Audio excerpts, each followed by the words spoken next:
minimizing charisma, maximizing intelligence, shooting someone in the crotch with a cannonball, thrust, propulsion. It's science-y. Why you always gotta be blowing my spot up like that? There are my runes. There they are. I'm not mad. Science needs art and art needs science. They both need each other to function properly. There are ways to figure out what the paper is really saying. And then I'm ready to get on Twitter and yell at people about doing their own research on... Oh, hold on there, sports fan. Kyle Hill, everybody! He's the next generation of science communicator. I'm going to be too old at a certain point to do those terrible things to my body, and it'll be up to you. He's got like a lion's mane. This guy's amazing. Kyle Hill. I'm Boo Rambo. The universe is indifferent to you. Whether or not you have amazing hair, the universe doesn't care. How are trees pushing past this pressure limit? Behold, my balls.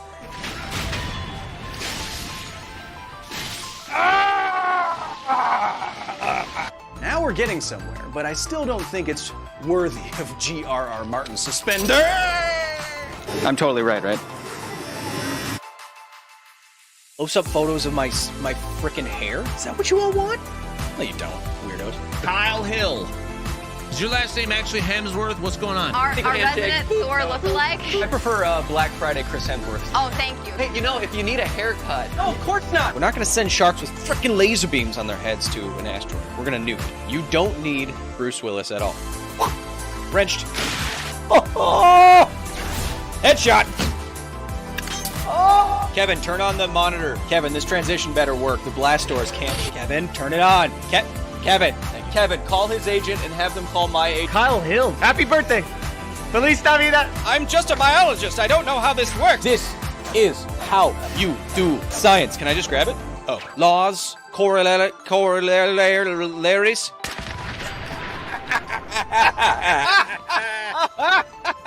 Bye-bye.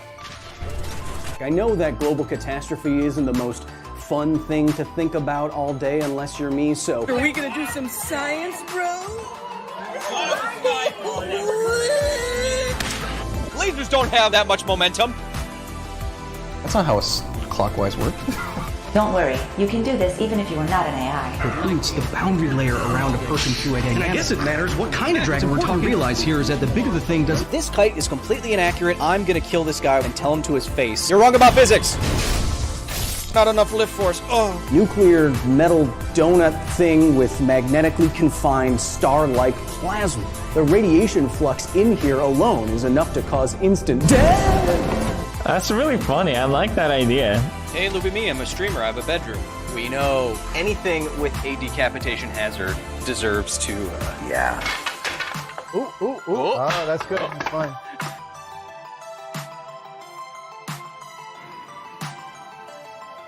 Put it on PBS. I dare you.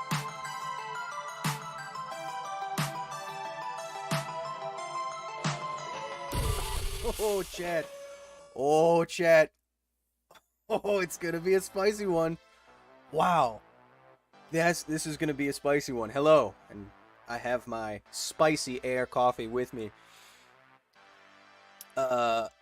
Welcome to all of you. Welcome to Office Hours, the live component of the facility here, where we're broadcasting from live today, where periodically I invite you to talk with me, Professor Kyle, man, about this, that, and the other in the week of science, and maybe go, hey, huh, what? As we do so, of course, I'll be taking all of your comments, questions, corrections. I know today is going to be spicy. I somehow hit a huge... I somehow struck a huge nerve with a lot of you. I did not expect it. But we will get to everyone if you are cool.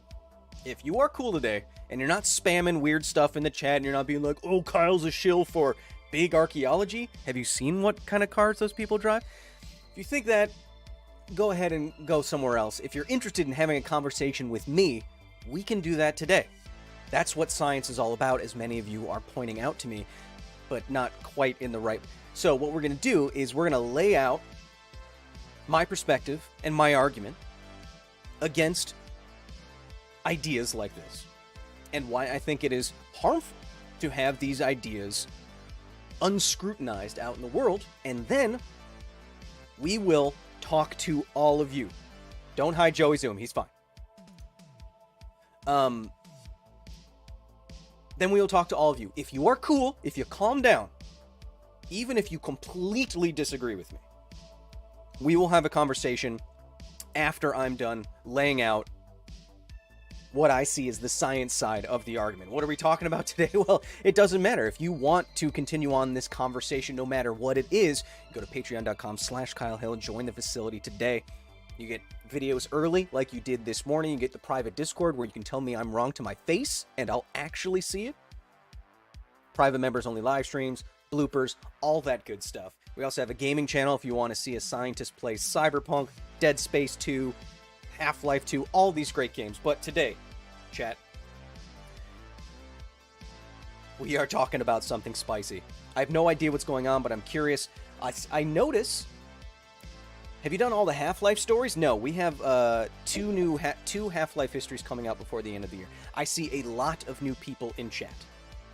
And that indicates to me that, again, we're striking nerve. Twinge, thank you for your continued support. A lot of new people in the chat. Trust me. Okay, look. This won't happen on other places, all right? We will have a calm back and forth with each other. I promise, okay? But if you really, really, really want me to see something, of course, you can try Super Chat. In the chat, as you can see, T-Love, a.k.a. the Silver Lurker, nice, with the $100 donation, it says, "This looks spicy, eating popcorn, fading back into the grass." Now, I know most of you are here, well, a lot of you are here who have never seen me before, probably don't really value what I have to say or think I'm as, I can talk about this. You see the ponytail, you're like, what could he know about stuff? Well, let's get into it. Let's not waste any time, huh? So, I miss Science Guy Kyle Hill. Why did he have to replace by Preachy Ideology Hill? Rip because science, says Zafiro. Rip, I have good news. I'm no longer on Because Science. I haven't been there for 2 years, and I haven't been replaced with any ideology. Now, that's an interesting point, isn't it, chat? That's an interesting point. Why is not respecting every possible theory in ideology? Intros are way too long, my dude, says Jamie Nightingale. I have good news. We're past that point. So, let me, as I said, I will get to everybody. I promise. What does this not have to do with science? Exactly, says Fotab. So, let me lay out where I believe consensus is coming from. Why you see pushback from people like me, why you see major pushback from people like archaeologists in the field. Bro, I love all your vids, even because science is Solnari. Thank you. Now, this is Graham Hancock. He is not an archaeologist, he is not a scientist, he is a self-proclaimed journalist. That's fine. For the last few decades, he's been advancing a certain theory of his, which he has outlined in multiple best-selling books, and now an apparently popular Netflix TV show.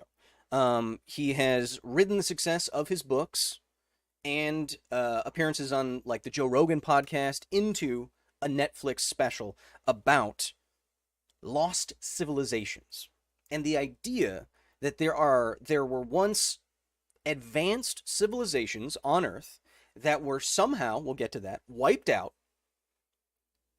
but some of them survived to go to all corners of the Earth and pass along ancient knowledge such that the advanced civilizations of early humanity could flourish.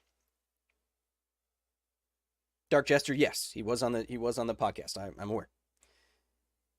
So the thesis of Mr. Hancock here is that there is a advanced civilization 12,000 years ago, give or take, specifically. It got wiped. Many of them got wiped out. And this coincided with a period that we'll talk about. But a few of them were left and went as emissaries to early human civilizations and gave them their learned scriptures so that they could flourish, construct great objects and obelisks and those kind of things. Now, these people, these emissaries, he calls watchers and magicians with certain powers that are not elaborated on. It may seem like when I do this, I'm immediately dismissing it, but no, this is what he calls them in the books: watchers and magicians. So don't. We're getting spicier as we go along. So this show is very much in the vein of an Ancient Aliens kind of take, that there was an advanced civilization or advanced extraterrestrials that are responsible for the amazing things that early humans do. And that is tied up in an inextricable knot with a distrust of scientific authority. This is what scientists don't want you to know, what archaeologists refuse to listen to, what mainstream academia doesn't want to accept. It seems that a big part of the appeal of shows like this is that inextricable nature of the distrust of authority, and in many cases, you can't keep those two things entangled. But in this specific case, and many conspiratorial cases like this, I think that it gives an incredible amount of bias to the idea and confuses everybody about how science actually works. And we'll get into that. Brian Rodriguez with a $13.99. He thinks we took DMT and other hallucinogens to access higher realms of information. He thinks we lost ancient powers of telepathy and telekinesis. Well, telepathy and telekinesis are definitely not a thing. But what is a thing is altered states of consciousness. And from research that we have, ongoing research today especially, we know that you can have incredible life-altering chemical changes in your brain from DMT, ayahuasca, psilocybin. That's all true. But to say that an altered state of consciousness gives you superpowers is a step too far, right? An altered state of consciousness is like when you're asleep. It's not like when you can set something on fire with your mind. Different things. Okay? But I want to move things with my mind. Look, hey, I'll be the first to admit that, yeah, we were all that kid who we watched Star Wars and we tried to use the Force a little bit just to see. We all tested it, but we knew it wasn't going to happen. Anyway, so this Netflix show is apparently quite popular, which is why I felt the need to speak about it, because I started my career. You do seem very quick to dismiss all of his points, says Jumanji. We haven't even gotten into his points yet. Did you watch the show? He didn't really go into any of that, says Foxy. We're getting to it. I'm just reading what the chat is saying. That's it. We're getting to it, okay? I started my career, and when many of you who are new to the chat or to the channel say I'm completely unqualified to do this, not quite true. I started my science journalism career working as a research assistant at the James Randi Educational Foundation, which deals specifically with conspiracy, ancient aliens, paranormal, metaphysics, all that kind of stuff, specifically as a day job. I started this as my day job, this kind of scientific skepticism. I have a master's degree in science communication. We are allowed to talk about these things coherently and intelligently. So, why I'm devoting an entire segment on this is that I do think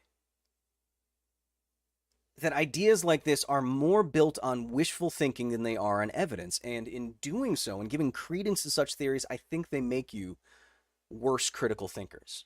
And I want to at least introduce you to the other side of an idea like this. I think one of the problems is that so many focus on him not having an official science degree to discredit him. Says Jonathan Haddon with the 25. I'm not going to say anything. I'm not going to... This is how science works. I do not care what degrees he has. I don't. It's about the evidence, how it is presented, and if you want to engage with academia, you have to do that, right? So let's get into it. Two of the biggest... It'll be hard to find evidence of tech from 3,000 years ago. So we can't go through everything that's in the show. It's 8 episodes, but two of the biggest ones are, one, this site called Göbekli Tepe. I'm probably mispronouncing that. And the Great Sphinx at Giza in Egypt. And we'll start here. There is a lot of there's a lot of time spent on these large T's, these monolithic big pieces of rock.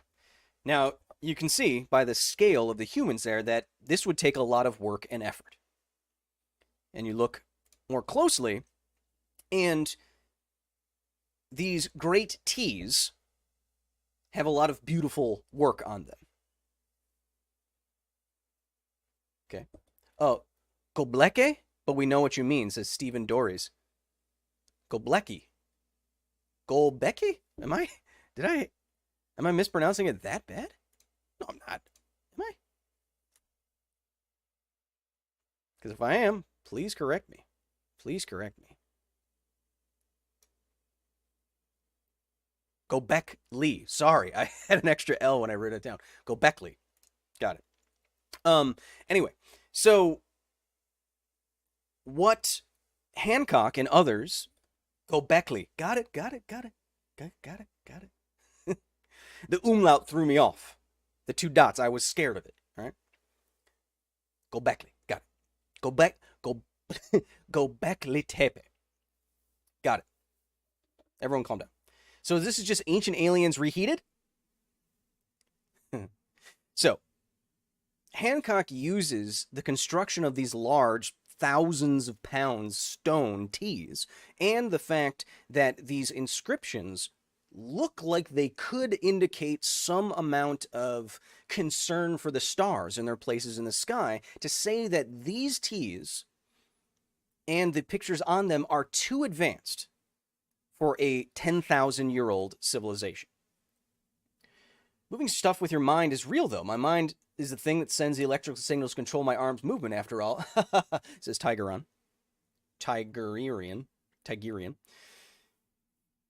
Now, that is a claim that needs more objectification, by which I mean you have to in science, you have to rigorously define what you mean in your terms and variables.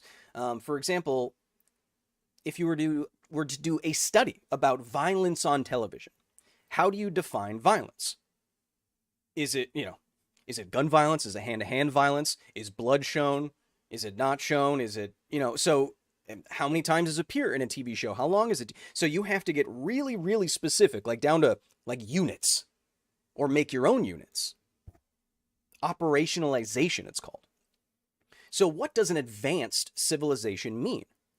Because if you could show that this denotes an advanced civilization, then it would start redefining what we thought early humans were possible. Early humans were capable of, rather. Now, how we usually define advanced civilizations is the appearance of things like art, but also a mastery of surroundings in a way that isn't just a hunter-gatherer kind of way. That is pottery. That is metallurgy. Nicholas, bye-bye. Writing. Inscriptions. Those kind of things. Now, when this site here was first uncovered, backfill, as they call it, stuff that was filled in at this, now it's thought to be a religious site for early hunter-gatherers. What was here was what you'd expect from a large population of hunter-gatherers. Animal bones. No pottery. No writing, no metalwork, and on every and not one of these T's, though they have pictures on them, not one of these T's has any writing or inscriptions on them. So to contrast that with something like the advanced civilization of not modern Egypt, but ancient Egypt, in its modern context, you know what I mean, how we know it today. Egypt was crazy more advanced than this. Right? Art, history, writing, pottery, metallurgy. Much, much, much more advanced than this. So, going to a site like this, what Hancock is saying is that this is confusingly advanced. Is it? It is the contention of most archaeologists, most people who study these things, that this is perfectly reasonable for the time. If anything, it changes what we think early hunter-gatherers were capable of in mass. But this doesn't redefine human civilization. And I think many of you, probably looking at these things, again, contrasting with an advanced civilization like the Mayans or the Egyptians or something like that, we know people can do, this isn't confusing to us. What's confusing to me is how Hancock looks at the images on the right there and links them directly to modern star maps down to the second. And not only down to the second, he claims that by looking at these and linking them to certain constellations, assuming that they had the same constellation images 10,000 years ago in their own culture, which we don't know about, he uses all of that to give the main scary part of Ancient Apocalypse, that stuff like this says there is going to be another catastrophic event in the 2030s. Now, to go to a site like this, which is incredible and does change what we think about what early hunter-gatherers were capable of, to go to a site like this, say that early humans could not have done this without help, and that those images of birds and scorpions can be laid on to modern astronomy and cosmology and predict what is actually an asteroid strike or a comet strike, which we'll get to, that seems a bridge too far for the evidence. Does it not? I think it does. So, in other words, if there is nothing to indicate the advancements of this civilization, right? If these T's aren't really that incredible in context of archaeology, if there's no evidence of any advancement, writing, pottery, metallurgy, anything that we, remember, operationalized advanced is, if there's none of that, then invoking ancient magicians who gave them this knowledge is equivalent to nothing. Right? It's as though they didn't need to exist. And so from science's side of the argument, the burden is on Hancock to provide extraordinary evidence, not just say, hey, what about this? And no matter what you think of what I'm saying right now, I think you can agree none of this is extraordinary, right? Definitely. Think of the counterfactual.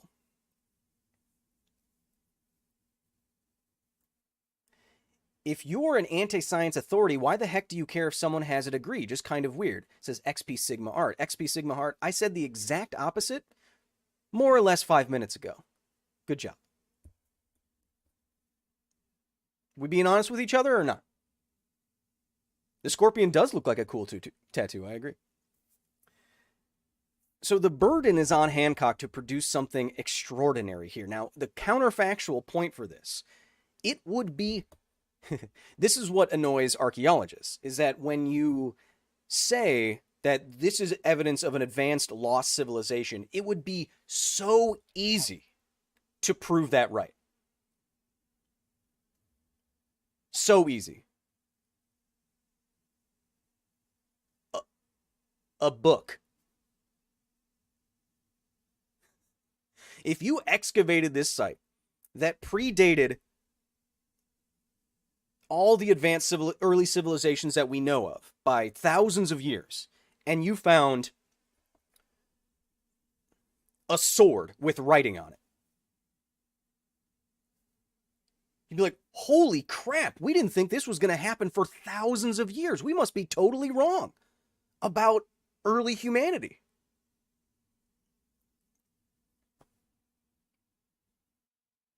Find a vase with early laws written on it. All of that would immediately give these theories credence. But guess what? You don't find any of it. After 10 to 12,000 years, it would have disintegrated, says DJ Rat. Unfortunately, that idea, saying like, what if it was all wiped away, again contradicts other things that we find. Can a sword last 12,000 years? Sure. We have early human artifacts that date back before this. We have artwork that dates back before this in cave systems. It wouldn't be hard.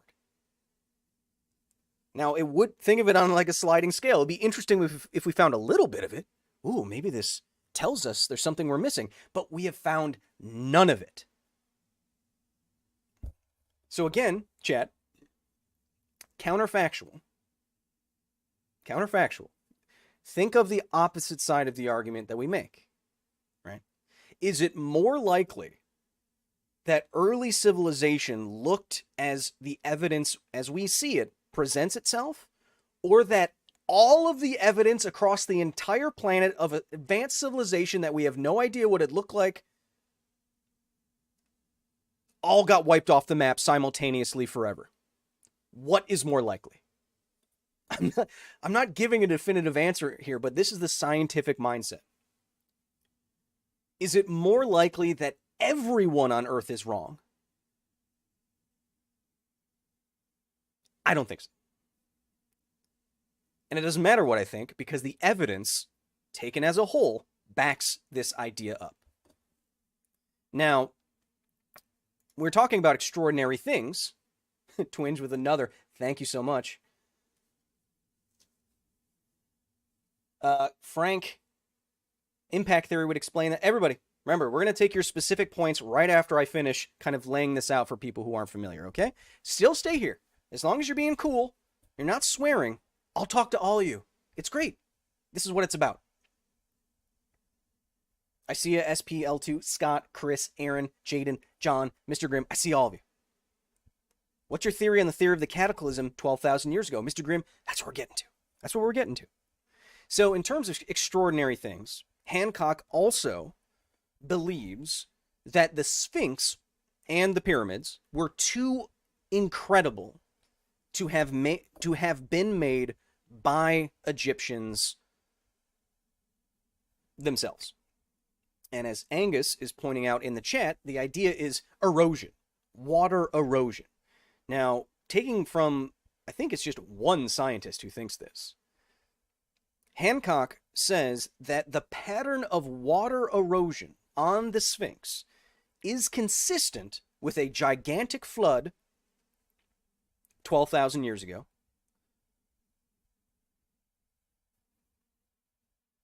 and this also lines up with the biblical flood, with other flood myths.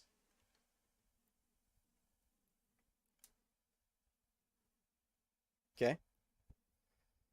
And this all adds up to be the idea that there was a proto-sphinx, or at least the idea of how to create a sphinx, or some prototypical statue idea, construction method, before 5,000, 8,000 years, 10,000 years before Egyptians got to this. That's the idea. Now, modern scholarship has uncovered through reading, through writing and hieroglyphs that these people had, that Egyptians had, but advanced ancient civilizations didn't. Again, modern scholarship indicates that for this Sphinx in Giza, Not really doing a good job debunking, says PS. Well, we'll get to it. Kyle is getting so much wrong, says Malk. All right, we'll get to it. We'll get to it. You can give me specific points if you want. Just give me a second. Now, what was I talking? So, as writings, hieroglyphs, translations, etc., from Egypt, as they indicate, there may have been 2,000. He said it wrong, says Stan. All right. Let the man speak. It's not on the Sphinx and not a flood. It's on the enclosure walls and seems to be torrential rainfall, says Carlo. You are making a point that Hancock makes, and he has had to make, because the erosion patterns on the nearby temple, the Sphinx temple near this Sphinx, are different, and he's trying to distance himself, separate these two times to prove his theory. Now let's see if we can work around that hypothesis. Counterfactuals, other evidence. There may have been 2,000, many thousands of paid, skilled Egyptian laborers building the Sphinx for decades. Now, before you get to any kind of erosion, anything, afterwards, is it inconceivable that thousands of skilled workers could build something like this over many, many years without lost civilization intervention? Or does lost civilization intervention add nothing to the argument? Graham makes a much better argument than you do, says Lane Co. Okay. It's because when you get to talk with a lot of flowery, mystic, theory, wishful thinking, theory-based language, you can sound very, very convincing. When you have to lay out everything point by point, going back on yourself, doing counterfactuals, talking about evidence, it doesn't sound as compelling. It doesn't sound like a story. But science isn't about telling stories. Paid, Kyle? It was slaves. No, Stan, in this case, archaeologists believe that paid laborers, there's probably also a number of slaves, but paid skilled laborers built the Sphinx. Okay, so is that hard to believe without ancient knowledge? I don't think it is. And Hancock brings up water erosion patterns on this Sphinx here and nearby walls and nearby temples that had the same limestone. He brings that up to indicate that this Sphinx was built thousands of years before Egyptians apparently built it. Yeah, they were paid.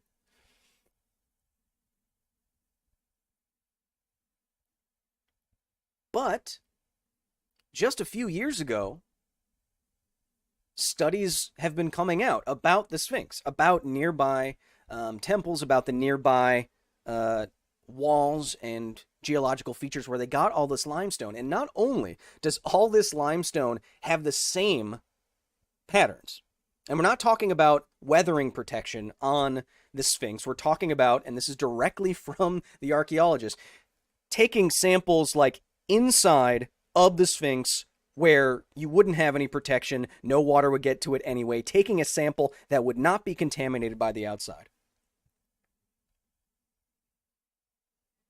That sample matches the temple, matches where they got the limestone, and they all can be accurately dated to exactly when Egyptian civilization was supposed to build this.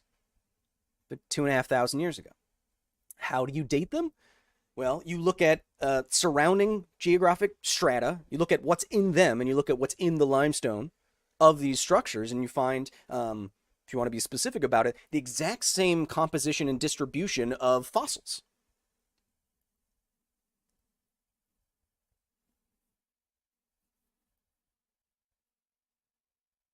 So again, if everything seems to indicate that all of this stuff in this area of Giza was made from the same stuff at the same time, how likely is it that the Sphinx specifically was actually built or pre-built 10,000 years before anything else in the area, and there was no evidence left of it? And each building is documented by the Egyptians, says James Logan. I know. So now we get to how this supposedly happened, or what was the cutoff point? Why was ancient civilization lost? Now, the main Soul, thank you for the 20. I know I'm missing a lot of people, but it's pretty spicy in the chat today. The main idea that Hancock and others of this theory promote is that there was an asteroid and or comet impact about 12,000 years ago that created global flooding, catastrophic continent-wide wildfires that wiped out these early advanced civilizations and megafauna in North America specifically. An asteroid 12,000 years ago, huh? So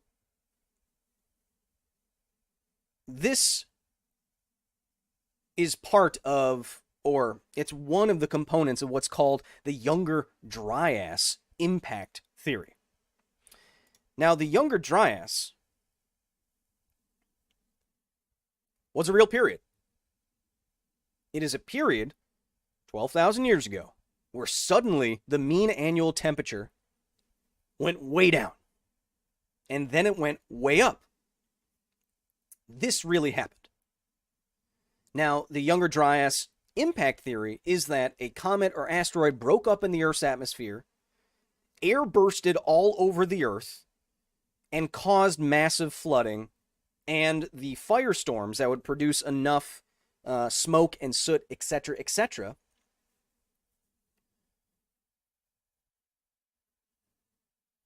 that would globally cool Earth for a certain amount of time. Okay. There's another theory trying to explain the Younger Dryas where, as climate changes on Earth, as it always does, not at the rate we're seeing today, but climate changes on Earth, that's not an uncontroversial thing to say. Miles of glaciers were starting to melt, which infused, an innumerable volume of fresh water into the oceans, which changed the ocean currents, which changed the jet streams, which cooled the planet for a little while. Now, this is a real scientific debate. We do not have enough evidence either way to fully rule out an asteroid impact. And we don't have enough evidence to fully confirm this glacial melt change of the jet stream idea. This is a real scientific debate that has been going on for decades. That's real. But the impact theory is currently not a mainstream idea for a number of reasons. The biggest of which is that there's no impact craters. If we had potentially thousands of pieces of rock, because the impact theory promotes the idea of a very, very large impactor, there are no impact craters that point towards an event like this anywhere. No impact craters, you get no firestorms, you get no geological activity, you get no, there's no ejecta patterns that we can see that indicate that something hit the dirt and expanded and dust was thrown into the atmosphere. We also based on modern dating, Younger Dryas' theory is that all the megafauna were wiped out in North America suddenly, which would point to maybe they got dinosaured, right? But not all the megafauna in the United States, or North America, disappeared at the same time. There were woolly mammoths in Alaska 4,000 years ago. This was supposed to happen 12,000 years ago. And we know that there were always humans in North America from 12,000 years ago onwards. Nothing seemed to happen to either of those two populations.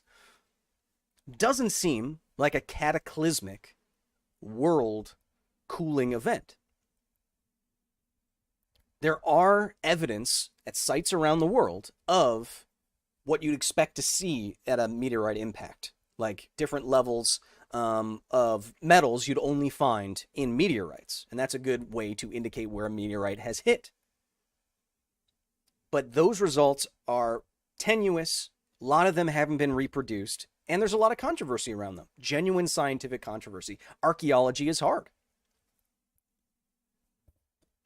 But as it stands right now, the weight of evidence is definitely shifted away from this impact theory, which therefore shifts it away from wiping out early human civilization, an advanced one. We don't see the evidence of that you'd expect.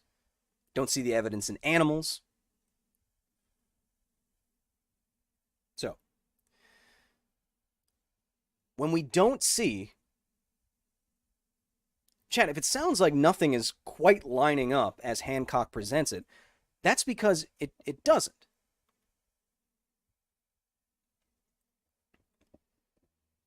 And I make a point about this, and I want to talk to you about this, because this gets science wrong.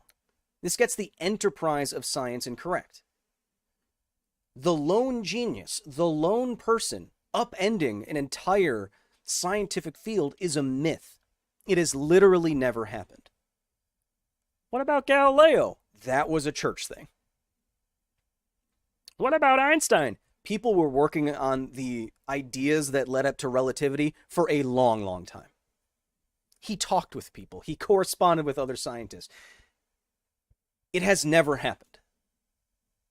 And so people like Hancock step into the shoes of this lone whistleblower, lone genius. Oh, they don't want you to know about this kind of thing. It makes a good story.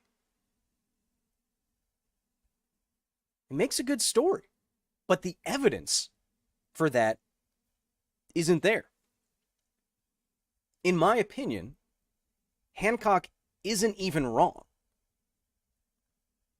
He's not even speaking the same language of archaeology here. He is taking a lot of tenuous threads of ideas in archaeology and then saying that this points to a lost civilization no one's ever discovered, ever, in any way, changing the course of human history. It almost makes you want to say, well, why do that? There's no, it would have been the same if they weren't there, right? Yeah. Right now, ancient apocalypse is the same as non-existence. It explains nothing.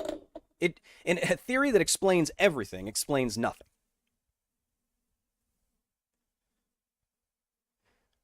And a point here, too, I want to make is that scientific consensus is not what most people say when they say the word consensus. Scientific consensus is not opinion. It is not one guy coming to academia and saying, I think you're all wrong.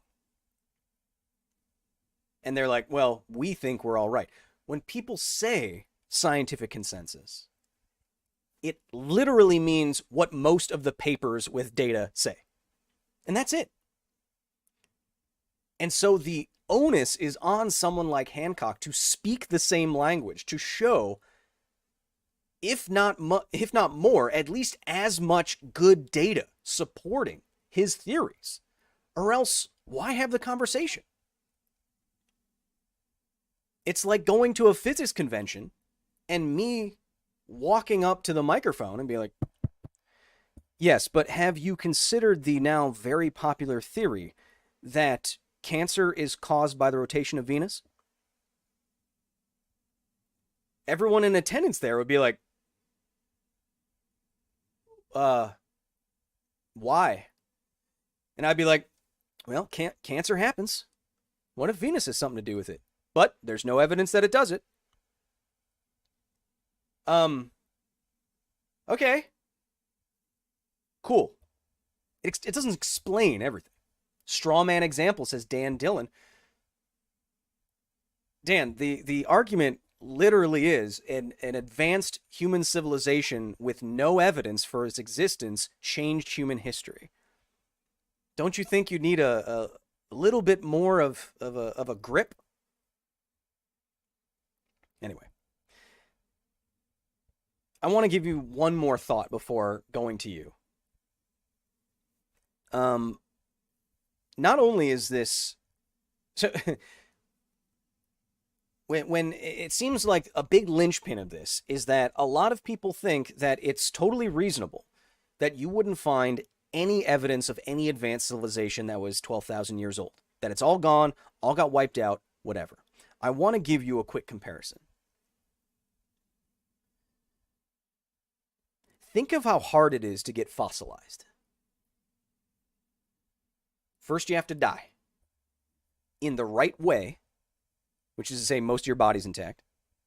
Not most of your body intact, but your body has to be intact in that it has hard parts left over. A lot of stuff on Earth doesn't have hard parts that can be fossilized, like bones. A lot of stuff doesn't have bones. Think of how many things we will never find. You have to have hard parts. You have to die in the right way, in the right area, so that you can be preserved for long enough for mineralization to replace your bones with stone material. Then you have to be hidden from the elements for some amount of time as you fossilize. Then you have to be presented to the environment at some point by geological activity. And then you have to hope that some guy in a big hat with a little brush comes and digs you up millions of years later. It is one of the smallest of chances that any one individual will be found millions of years from now in a fossil. Now, I say all that to say this. There were billions, hundreds of billions, probably trillions of dinosaur individual organisms. Trillions of them. And 65 million years after they died out, we still find a lot of them.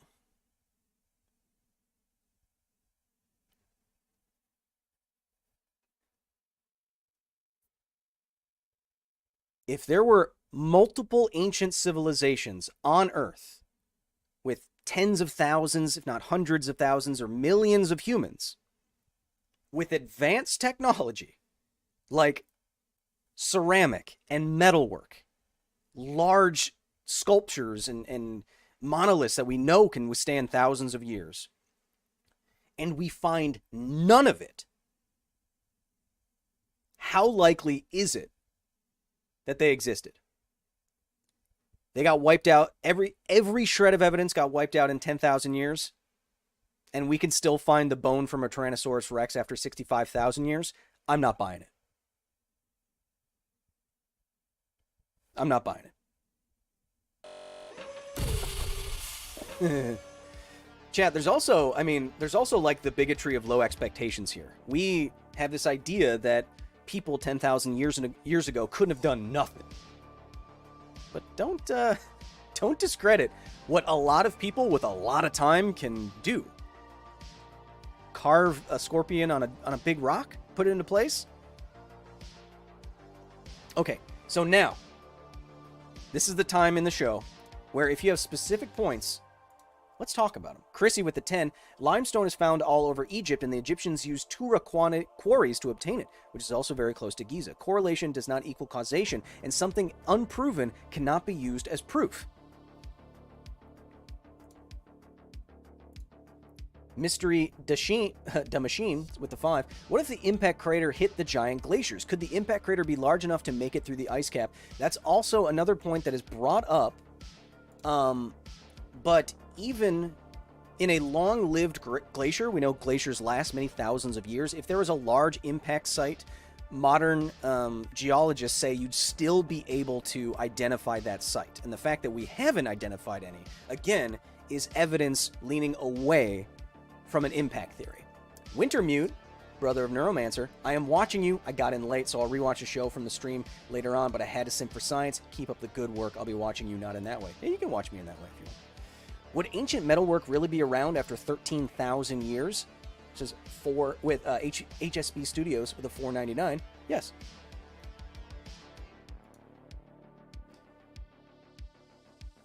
Liz Calvert, Tiny Human question. Why can't we use dino DNA in chickens to bring back dinosaurs? Unfortunately, Tiny Human Alex, kind of like radioactive material, DNA has a half-life. Which is to say, DNA, being a chemical thing, will break down over time. And unfortunately, that half-life is such that any DNA preserved from millions of years ago would be degraded to the point of not being able to use it today. Woolly mammoths, a couple thousand years ago? Sure. Dinosaurs, 100 million years ago? Too many half-lives, too messed up, not going to work. Just thank you to you and your security team. Chat has been spicy, and they've been working. I know. We have 5,000-ish swords that are still good in good working condition.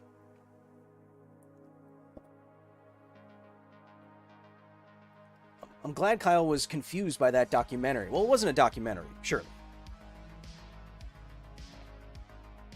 The idea that we can't explain how they work certain stone is a bit of a meme as well. We might not know exactly how, but we have plenty of guesses, and none of them require advanced technologies. Exactly. Don't invoke something more complicated than what you're trying to explain. Good rule of thumb for everybody. If you can't explain something, I don't know how the Easter Island heads got there. What about an ancient Atlantean civilization that got wiped out and you'll never find them, and they told them how to do it? That's harder to believe than they figured out how to move a rock around. I see a ACG with a $110 donation. Shout out to one of the few YouTubers I legit take the time to stop everything and watch his videos and streams, says ACG. I appreciate that. Coming up this week in the facility, tomorrow, we'll have a nice fun little video where you can do, it's kind of like a Vsaucian kind of video where you can do calculations along with me. I hope you enjoy that. And then before the end of the year, we're going to have a fundraiser for the puppies of Chernobyl, the world's most exclusive and rarest and most endangered dog breed. And then, yes, we will have another Half-Life history to round out the end of the year. I hope you join me. Olivia Yates with the 50. Hot take from an anthropology major. Arguing that, quote, ancient people couldn't have done X without supernatural or extraterrestrial or advanced help is infantilizing. Even my most mediocre anthropology teacher said, give your predecessors some credit. Thank you for hitting on so many important concepts in this one, says Erica Schmidt. I noticed that everyone who is disagreeing with me has left. Or seems like it. Chat has gotten less spicy. Is that because I was too far gone for you? Not good arguments? That's fine. But I'm here to talk to you. How come the animal life of Chernobyl is flourishing? Simple answer, actually. Because the effect of Chernobyl and the ambient radiation increase on the environment, let me put it this way. Wildlife in Chernobyl is flourishing because the worst accident in nuclear history was less bad for the environment than humans were. It's true. $10 for the mods are working hard. Also, what is the danger of putting these ideas into public consciousness on such a large platform? Says Liquid Flames. Now, I wanted to actually talk about that. People talk to me, people ask me about these kind of theories, and they say exactly what you're asking. What's the harm? The harm is that when you open your head to misinformed or misinterpreted ways of thinking, especially thinking that is saying it's science. That is saying, I'm the only one who knows that's right, everybody else is wrong. Once that starts creeping into your head, it opens the door for a whole suite of conspiratorial, pseudoscientific ideas. It really is a slippery slope. Once you allow for the ideas, like whataboutism, like, oh, I don't need the evidence, you have to prove me wrong. Then you start talking about a lot of stuff that's way far out there. And that's dangerous to the public at large, especially when you go on a podcast that has 100 million downloads or whatever. Seriously. That's why I'm not on Twitter anymore. I watched the first 2 episodes. Series seemed far-fetched. Just came in, honestly, I have no clue what pseudoscience thing you're talking about. Cool. Kyle, what is your argument? Some people just don't like the debate. The Chernobyl animals have been ghoulified, says Undead Brett. No, they have not. No, they have not. Let me show you something real quick. So I know I'm finally going to get to the dogs of Chernobyl. We're doing a fundraiser with the only place in the world that takes care of them. And it's the dogs I met while I was there. Let me show you something. The animals have been turned into ghouls with 3 heads and they're glowing. Not quite. Not quite. They are beautiful, hardy, lovely dogs that need your help. That's what they are. Pyramid. They glow in the dark? No. Nick, happy to see you here. Where'd all the spicy chatters go? A lot of people were just said I was wrong and then left. Will there be gaming tonight? Says Buster Sharp. No, I don't think so. We are prepping at the Gaming Command Center for a fully integrated Callisto Protocol stream. I'm happy to say we'll be working directly with Callisto. And then after that, for the next gen release of The Witcher 3, we'll be going full in on The Witcher 3. One of my favorite games of all time. It's going to be good. But this is not very transparent, says Zanoth. Okay, tell me about what, and we'll talk. Do you think it's worth watching if you're capable of critical thinking? Look, Foxy, even if you're me, and I'm incredibly skeptical of everything that Graham Hancock has to say, watching those kind of things just makes me angry, and it's a waste of my time. Like, watching Ancient Aliens it hurts me, you know?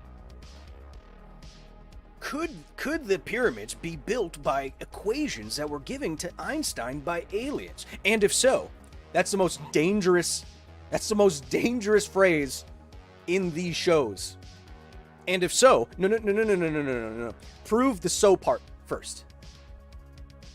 Did ancient lost civilizations help build? No. And if so, was the ancient Sphinx built thousands of years before modern archaeologists think? And if so, can't do that. That's an illegal move. People like me, people be like, glad the man with a master's degree is so confused by this. Not me, though. Some nobody watching his video. Oh, thanks. I mean, I only mentioned my degree because I know that that's the first thing anyone's going to say. Well, who are you? I went to school, dude. But it doesn't matter, your degree. It really doesn't. You have to engage with the arguments with evidence. And as long as you can do that, it's fine. But you have to do it in the language of scientific debate. If you don't have evidence to back you up, you're not going to have a fruitful conversation. You're really not. I enjoyed this show and stream, says Foxy420. Thank you. Wintermute again with the 23. Those that left probably had cognitive dissonance going on. They said, prove me wrong, and you can't prove me wrong in their own way of thinking. No, I think people... My experience of these situations is that they just said their piece and left. And a lot of them said they were unsubscribing. Okay. I think right about this, except I still believe Robert Schoch on the rainfall erosion. He is a geologist, and I think his research got hijacked by a nut. Just because he is right doesn't mean Hancock is, says James Carroll. Yes. So I know that Schoch, I'm mispronouncing that, has distanced himself from what Hancock thinks. What if we were the aliens who built the pyramids? Oh. Have I read the most recent OPM? No. Is there something else we should science in there? Can we please detach aliens from this? If anything, it serves as a rebuttal to that nonsense. Have you heard about acoustic resonance within the pyramids? No, not specifically. But I know there's... People always bring up the pyramids as something that couldn't have been built by human hands because of how it lines up with, constellations or cardinal directions, or it has crazy chambers with crazy sound in it. But again... None of that blows our minds. Again, think of the counterfactual here. It would be so easy to prove an ancient advanced civilization. You just need two things. That's it. Okay? Something that you consider advanced, like, words written down on metal. That would be an advanced thing for humans to do. Okay? Something that's advanced, that is lower than other stuff in the dirt. That's it. This is the same argument against creationists and anti-evolutionists. All you'd have to do is find one rabbit skeleton beneath the dinosaurs. That's it. Find a modern rabbit underneath where the dinosaurs are buried. Boom. Evolution is in trouble now.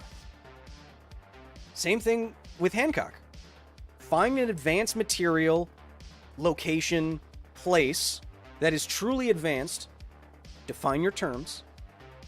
And if it legitimately precedes everything else we know of, dang, we should look into that. But we have nothing. Not even like an ashtray? Not even an ashtray.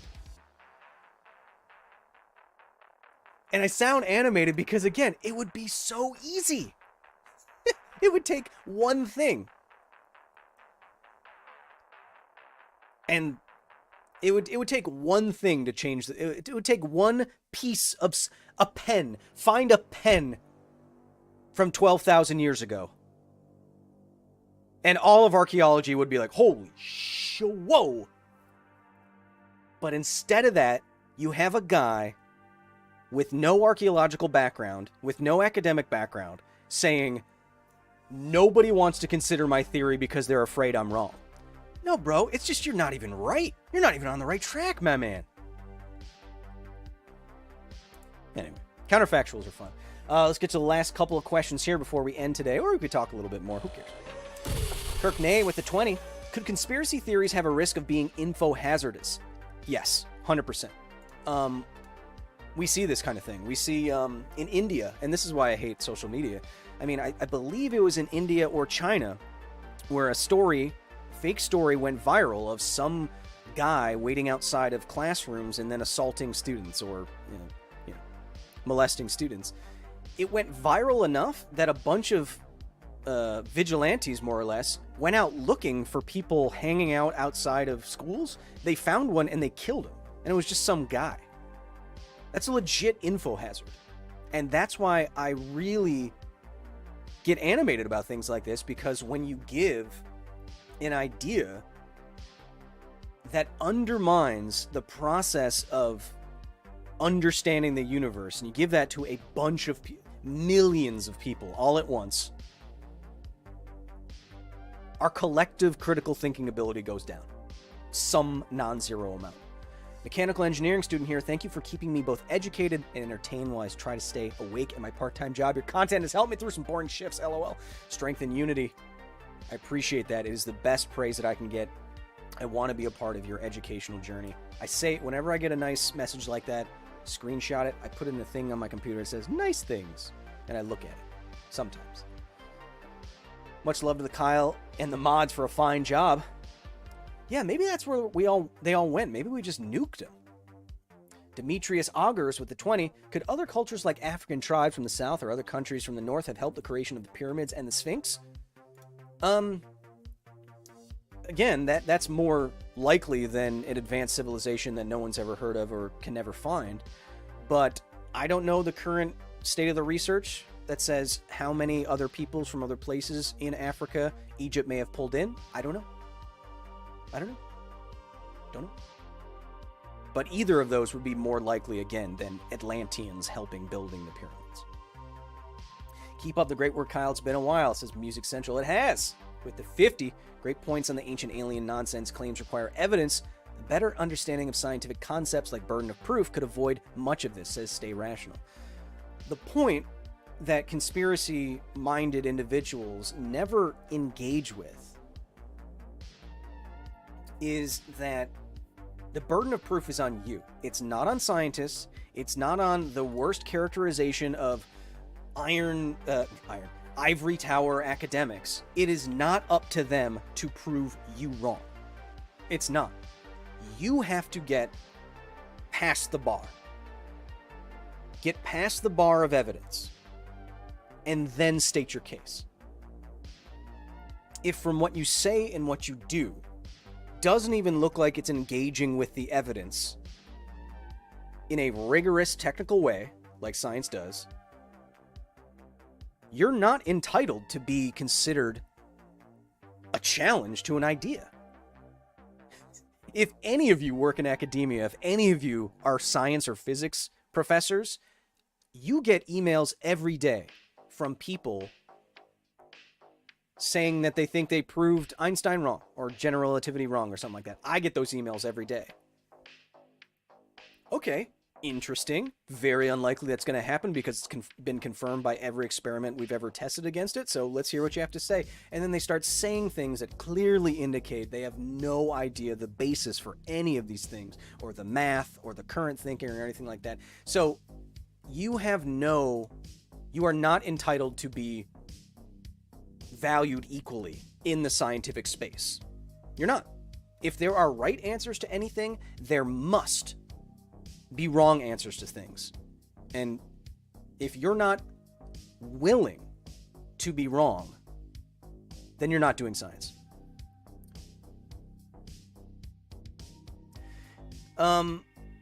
Could pre-Sumerian cultures be more advanced than currently assumed pending further archaeological discovery, says Red Coat Leader. Yeah, no, see, that's the thing. It's that, like those large monolithic T's, that could change our thinking about how advanced early cultures were. But invoking Atlantis people, coming to them and giving them technology, brings a whole crazy amount of assumptions into it that the evidence doesn't back up. Like I said before, it's almost as though they don't exist, based on what we see. Just want to say thank you for the recommendation for BetterHelp. I've been doing great for the past year or so, and it's been really helpful, says Wonder Platypus. Hey, thank you. We'll be doing another BetterHelp tomorrow, in fact. Like I say, may not be for everyone, but it could be for you. And if you think you need therapy, I would always recommend therapy. Talk to somebody. Mental health is health. I'd argue that it's probably more important than anything. I'd rather break my leg than break my brain. BetterHelp. Information is power, but misinformation is a weapon. So what you do here is important, says Rodrigo Briones. The sad fact is that misinformation, we know, is bringing a machine gun to a knife fight. It spreads faster, it's more emotional, it's harder to debunk. Scientists and people like me are always on the back foot. The number of people who are going to see this video and who have watched this show, I'm hardly going to make a dent. But I feel as a sciencey person, I have to say something. Chef with a 9.99. I just happy I get to learn things. Sorry the chat was spicy. It's not your fault, Chef. I knew I was getting spicy.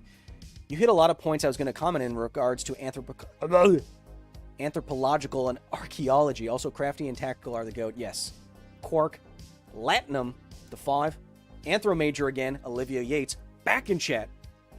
For real, thank you for taking the time to sift through that show. Been a long-time follower of yours, and I'm always learning new things, says Olivia. Appreciate you. And Olivia, if I got everything wrong, if I got anything wrong, or I was misrepresenting something, please let me know. I want to know. I want to know when I'm wrong. Doesn't seem like people like Hancock and other people like him don't want to know when they're wrong. It's always the next thing. Always the next argument. Well, you're wrong about this. Well, you can't prove that. Well, that's not my problem. You know?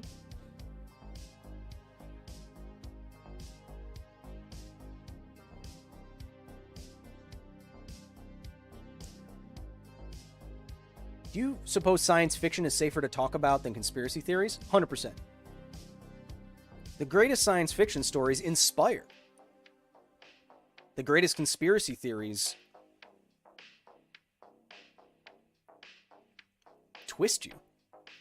Twist your brain into a warped, cynical thing.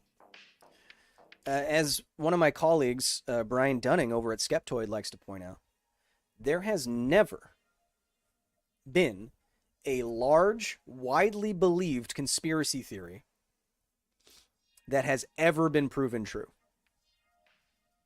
Ran out of money. Let's keep pushing forward. Anwa, says Twinge. Twinge, thank you. And look, you know, I don't want to go down this road, but, you know, scientists never fight fire with fire, you know? By which I mean, you know, if Hancock's willing to come out and say, you know, scientists don't want you to know this, they think you're stupid and they won't listen to me and all that stuff. You ever hear a scientist be like, you make a living trying to convince people this is real, huh? Oh, you sell books and TV shows based on this thing that is very unbelievable? Interesting. You think that might have anything to do with why you want to continue saying all this stuff? A scientist working in the lab isn't incentivized to find a new protein on the surface of a bacteria in that way. Maybe for prestige, maybe for a research grant. But could there be... Does Graham Hancock not want you to know how much money he makes off of very unbelievable things?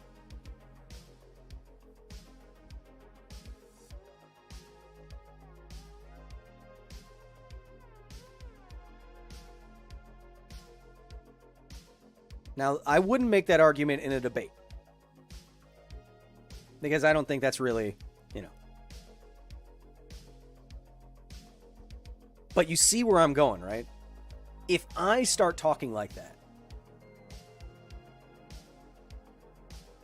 then like, if I level the playing field like that, we're no longer talking about sciencey stuff, you know?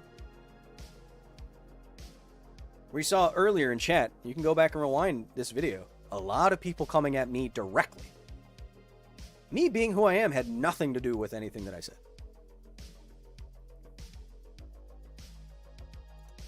Quark Latinum with a 10. Outside of the common mistake of people who think that Chernobyl is the worst disaster ever and everything is irradiated, what do you think people should take away from its entirety? Well, it is the worst nuclear disaster in history, and everything in the area is irradiated, first and foremost.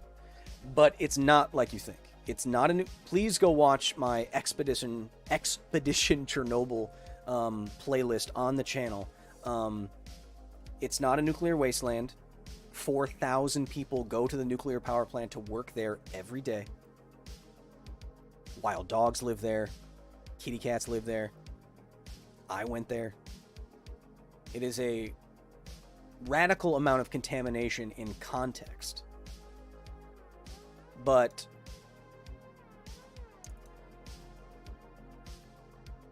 the numbers on how many people died from the radiation released by Chernobyl is contentious. It could be, well, we know like around 30, 20, 31, 27 people died immediately in the explosion, etc.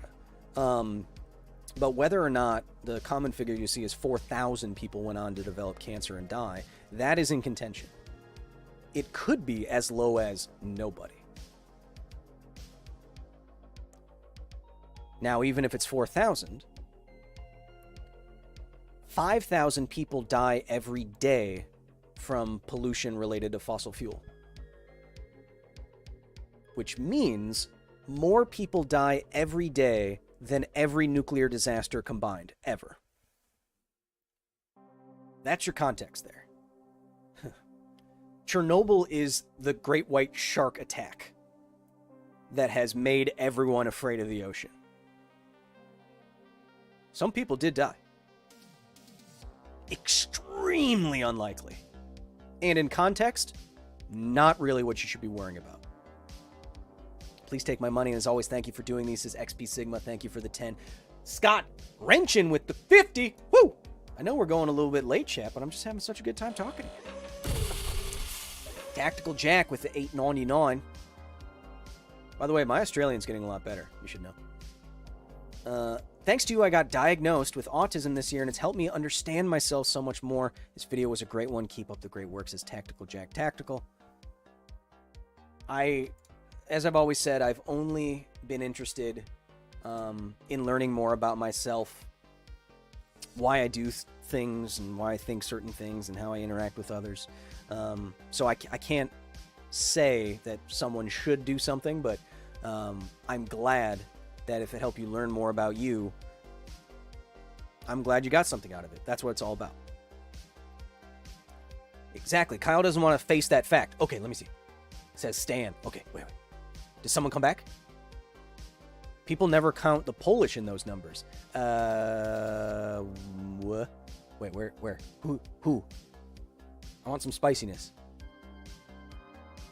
I'd love to see more nuclear plants, says Stephen Ray. I think we're going to get access to both a nuclear power plant and a nuclear submarine pretty soon. Who said that? Any New Jersey girls in the chat? Matthew, get the hell out of here. What are you doing? Yo, what up? We still arguing in here? Says Sasami. Yeah. The Great White Shark Attack comparison you just made is definitely quote worthy, says Ian McQuarrie. Someone quote it and send it to me. Kyle doesn't want to face that fact. Okay, Scott said it. Scott.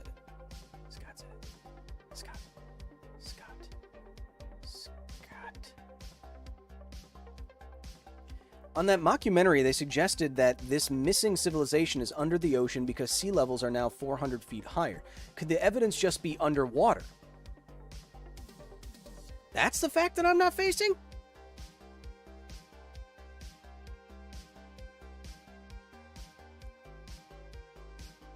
Oh, okay. Some of you were saying this. Okay, so if all of... Okay, so I saw some of you making the argument that all these advanced civilizations, or most of them, we're near the coastlines, and therefore, if the water level has raised in the last couple thousand years, then it's all underwater. Is that the idea? I would, before actually engaging with the claim, because I don't know if it's true or not, I would say, again, how convenient is it that all the evidence was wiped away from the entire planet by one thing that we don't have evidence of? Do you know what I mean? I don't mean sea level rising. Again, I'd have to check that. But I mean, that would be very convenient, right?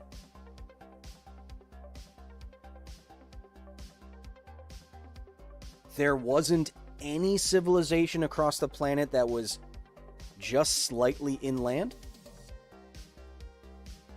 None? Not one? What are your thoughts on the metal hammer that was found in rock dated to be 500 million years old, says Jonathan Hayden? Well, then it's either not a hammer or the date is incorrect. You know?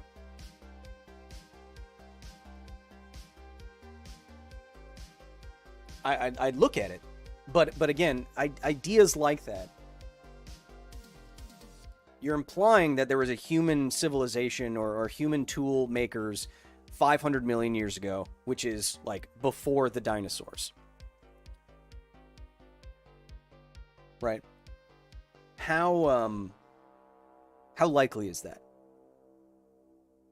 Would it be the only thing ever found like that ever?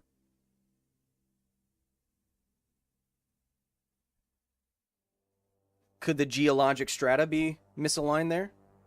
You think something is deeper, but it's actually getting pushed up by a fault? What was the radiometric dating on it? I'd have to look. I can't say yes or no without looking at it. You know? The hammer from Texas is really frickin' weird. All right, let me see this thing. I don't believe you for a second, but let's see. Talk amongst yourselves.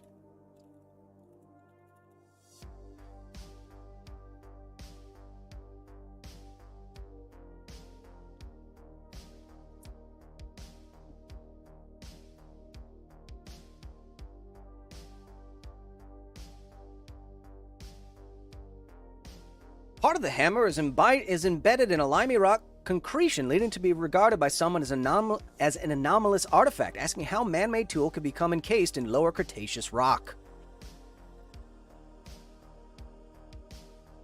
The Creation Evidence Museum purchased the hammer and began to promote it.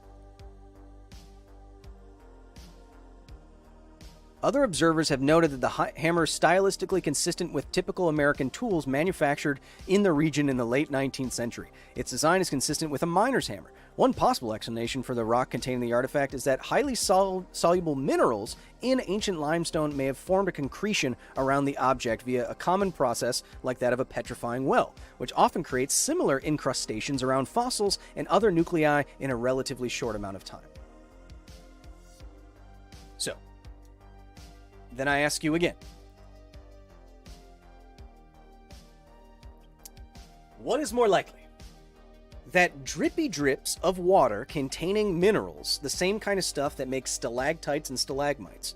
What is the likelihood that that water drippy dripped around a hammer and encased it in minerals from that drippy drip water that were millions of years old, and it was just a normal hammer that got drippy dripped on? Or all of human history as we know it is incorrect?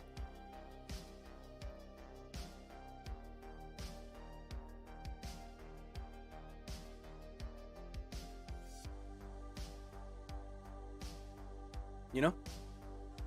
Right? Don't use something more complicated to try to explain something less complicated. As a rule of thumb. We use science term, Kyle. Kyle, we use science terms here. It's not drippy drips, it's dripperoonies. Sorry.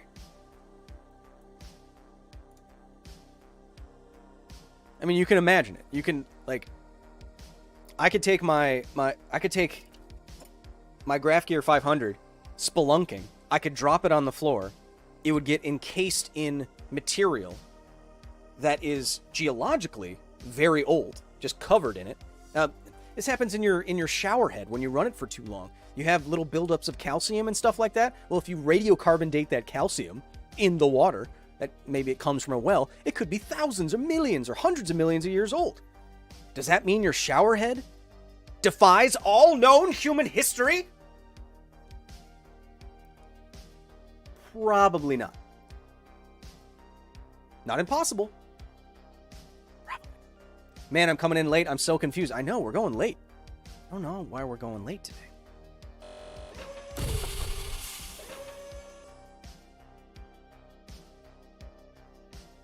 Dripperoonies.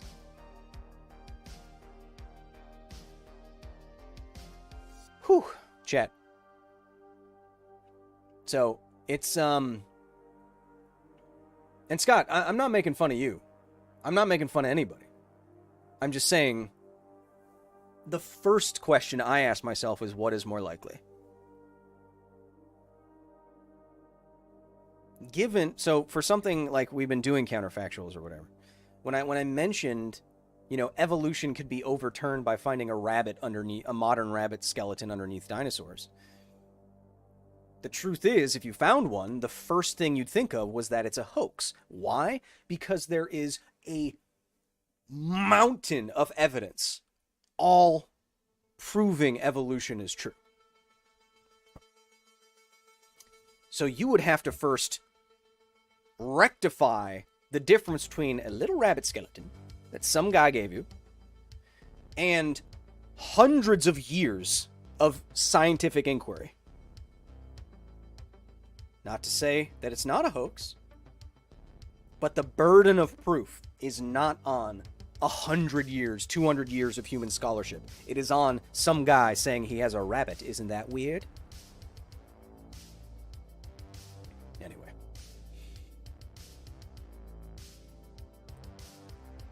Much love to Kyle and all those learned in the chat contributing to even and logical conversation. Thank you all so much for the edutainment.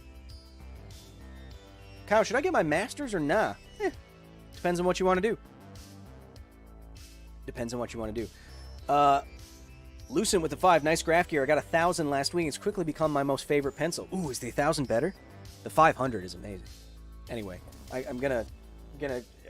We've been going too long already. Chat this week at the facility. Tomorrow, we'll have a nice, fun video that you can do calculations along with me. It's a kind of a Vsaucian video about what would happen if the Earth did a certain thing. And then before the end of the year, we'll be doing a collaboration with the Callisto Protocol to do a custom video here and a custom video game stream over on the gaming channel. If you haven't checked out my recent misadventures in Cyberpunk 2077, go check it out over there. Before the end of the year, we will have a fundraiser for Chernobyl's puppies, the world's rarest dog breed. I think we're going to do a lot of good. I know all of you will help me do a lot of good. But until those things happen, until I see you next time, whether that be live, whether that be gaming, whether that be Neil Gaiman, whether that be on the comment section of something, I hope you have a wonderful rest of your day. Even if you disagree with me today, if you're still sticking around here after disagreeing with an hour and a half of me giving my thoughts on this, I applaud you. I thank you for your questions. And I hope you have a wonderful rest of your day. And until that time, that you have the day that you have, please be nice to each other. Because this is all we got.